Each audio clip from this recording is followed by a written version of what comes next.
7.1 का अगला 8वां प्रश्न। इसमें कहा गया है कि y का वो मान ज्ञात कीजिए जिसके लिए p 2 ऋणात्मक 3 और q 10 y के बीच की दूरी 10 मात्रक है। अब इस प्रश्न में हमें पहले से ही दे दिया है कि p और q के बीच की दूरी 10 मात्रक है, तो बड़ी आसानी से इसे हल कर लेते हैं। सबसे पहले हमें जो जानकारी दी है वो है कि पी ए दे दिया है 10 मात्रक। अब हम इसमें दूरी सूत्र का प्रयोग करते हैं।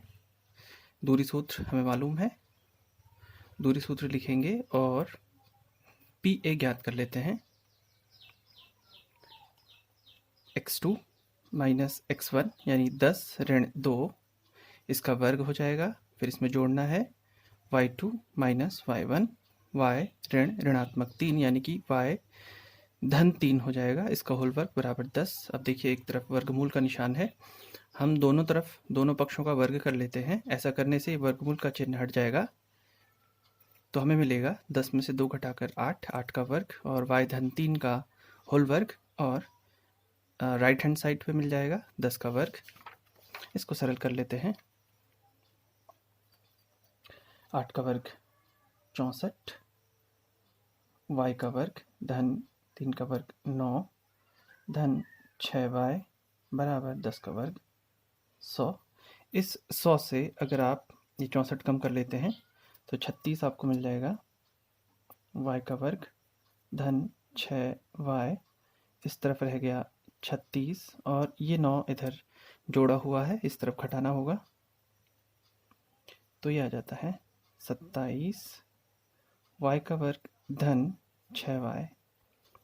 इसको मानक रूप में अगर लिख लेते हैं तो y का वर्ग धन 6y ऋण 27 बराबर 0।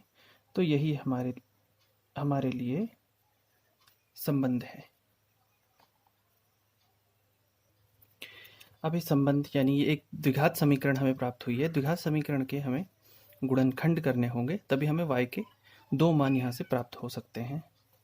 तो 27 ये मानक रूप में लिखा हुआ है, तो 27 के ऐसे गुणनखंड करने हैं जिसे घटाकर 6 प्राप्त होता है। देखिए 27 को हम कहते हैं 9 गुणा 3 27 होता है, और हाँ 9 से 3 घटाकर भी 6 मिलता है। तो हम यहाँ पर 6 के स्थान पर 9 ऋण 3 का प्रयोग करेंगे, तो ये हो जाएगा y का वर्ग धन 9 ऋण 3 गुणा y ऋण 27 बराबर 0। y का वर्ग ये हो जाएगा 9y ऋण 3y ऋण 27। अब यहाँ पर इन दोनों पदों में y को उभयनिष्ठ लिया जा सकता है, y धन 9, और इन दोनों पदों में ऋण 3 को उभयनिष्ठ लिया जा सकता है, y धन 9।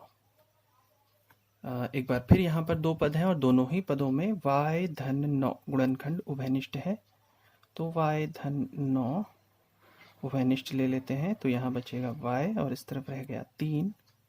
तो यहाँ पर आपके पास 2 गुणनखंड हैं और 2 गुणनखंडों की गुणा करने से 0 लिखा हुआ है। इसका सीधा सीधा मतलब है या तो ये 0 के बराबर है अथवा यह 0 के बराबर है।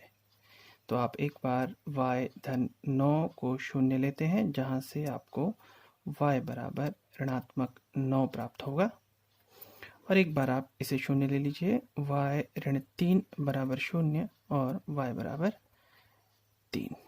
आपके पास y के 2 मान हैं। इसका मतलब यह हुआ कि आपके पास ये जो Q बिंदु है वो या तो 10 ऋणात्मक 9 होगा या फिर 10 3 होगा। ये दोनों ही कंडीशंस सही हैं, y के दोनों ही मान संभव होंगे।